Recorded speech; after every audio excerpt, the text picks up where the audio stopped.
parte das ciências em neurobiologia que estuda papel de substâncias químicas na comunicação dos componentes do sistema nervoso, né?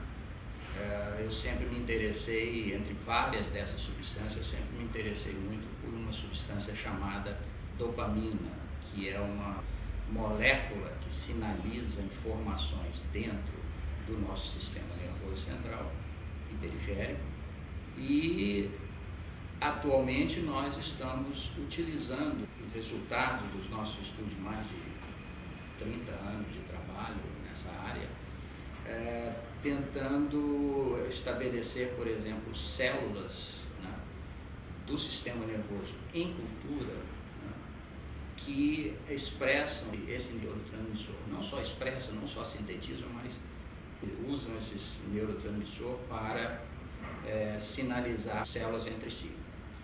E acaba que nós descobrimos recentemente uma célula de uma parte do sistema nervoso que nós purificamos em cultura. É uma célula, não é um neurônio, é uma célula de glia de uma parte do sistema nervoso, da retina, na realidade, que é um tecido acolado ao fundo do olho, responsável por nossa visão. E essa célula, quando a gente purifica em cultura, ela adquire propriedades de fazer esse neurotransmissor, dopamina.